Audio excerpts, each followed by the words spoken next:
A priest once told me that I suffer sluggishness and sloth, not wanting to do anything, because I am going through a ladder that Saint Climacus drew to show how Christians should climb every single vice and virtue in order to get to God.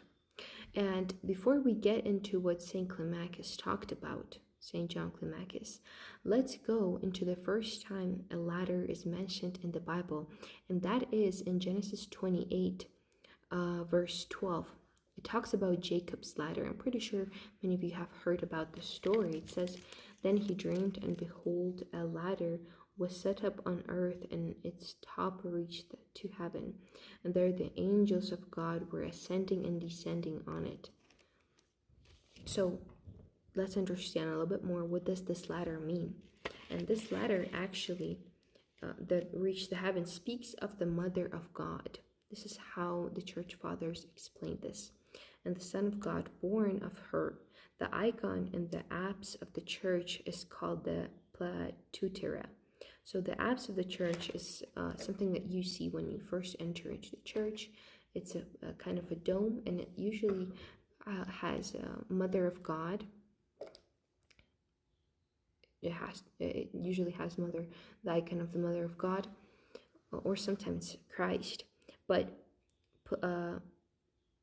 Platutera, it actually means wide, broad, and spacious. It reveals Christ in her womb, and she connects heaven and earth through him for our salvation. So actually, in Christian Orthodox, the apse of the church always has the Mother of God. So it always has this meaning that Christ in her womb, and she connects heaven and earth through him for our salvation. So now that we know what this ladder means, let's go to what St. Climacus talked about it. So St. Climacus used this biblical image of the ladder to construct a detailed manual for a spiritual life. And each step on this manual corresponds to a specific vice to overcome or virtue. And we have, for example, step 1, renunciation of the world, step 26, discernment, step 30, faith, hope, and love. And it actually serves as a blueprint for climbing the literal visionary ladder seen by Jacob in Genesis. And he basically transformed into a practical manual for the soul. So this ladder, it has 30 steps. Why 30 steps? Because Christ began his public ministry at the age of 30. And to honor this, St. Climacus divided his ladder into 30 distinct spiritual steps, representing the stages of of Christian maturity. And on top of the ladder, it's not like a physical place, it's actually union with God, which is heaven. So I always thought that in order to climb the ladder, you have to complete the step before to keep on moving. But St. Climacus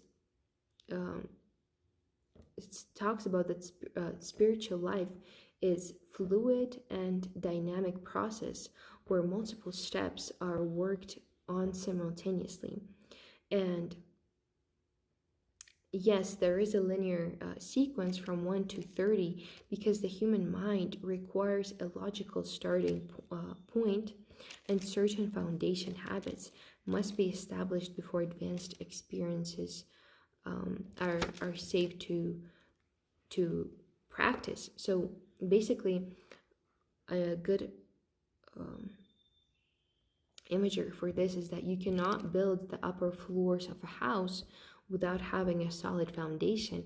And in a little bit, I'm going to talk about the steps so that you can understand why the first steps are important to have before you continue.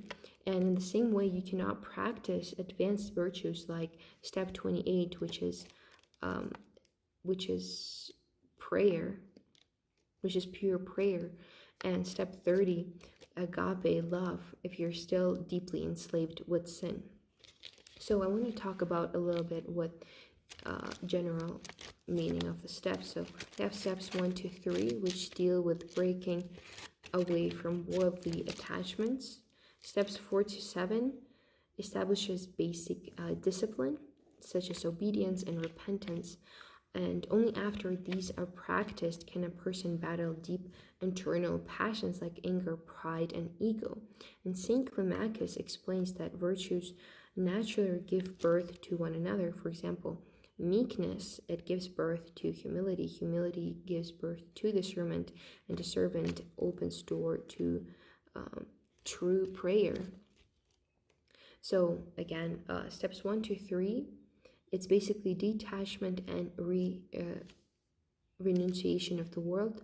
Steps 4 to 23 is overcoming physical and mental passions like anger, pride, and greed. Steps 24 to 30 are higher virtues, like stillness and humility, prayer and love. And we can think of this as like learning a language. You have to first learn basic alphabet, basic grammar before you can write complex poems. And of course, writing these complex poems, you have to use the same grammar and alphabet that you learned before. Now let's go over every single step. So we have step number 1, renunciation of the world, which means leaving behind secular values. That's step number 1. Step number 2, detachment. So it's freedom from attachment to things and people. Step number 3 is we have exile or pilgrimage, living as a stranger to the world. So these 3 steps basically mean breaking away from the world. Now the next steps that follow is the foundations of the virtues. Step number 4, we have holy obedience, which is giving one's will to a spiritual guide. Step number 5, repentance, deep regret for past wrongs and desire to change. Step number 6, remembrance of death. So it's basically living with the awareness that life is short. Step number 7, joy, creation, mourning.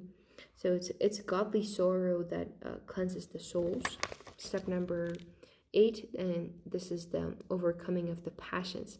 So 8 is freedom from meekness. And then step number 9 is remembrance of wrongs, so overcoming grudges and resentments. Step number 10, slander, so it's stopping gossip and speaking ill of others. Step number 11 is talkativeness and silence, so learning when to hold your tongue. Step number 12, falsehood, overcoming overcoming basically hypocrisy. Step number 13, despondency or sloth, and this is overcoming spiritual laziness and boredom. Step number 14, gluttony. Step number 15, chastity and purity, it's guarding the body and mind. Step number 16, avarice, which is overcoming the love of money and greed. Step number 17, poverty and non-possessiveness. 18, insensibility, so waking up from spiritual numbness. Step number 19, sleep, prayer, and psalmody, balancing devotion with rest. Step number 20, bodily vigil, which is sacrificing sleep for prayer, for midnight prayer. Step number 21, cowardice, overcoming fear. 22, seeking praise. Step number 23, pride. And now we have the higher virtues and reunion with God. 24 is meekness, simplicity. 25, humility. 26, discernment. 27, stillness and hesychia, which is internal peace. 28, holy prayer. 29, not being controlled by desires or being dispassionate. 30 is faith, love, and hope, which is the final step of being in union with God. So let's try our best to climb the ladder like the monks and the icons are trying to climb a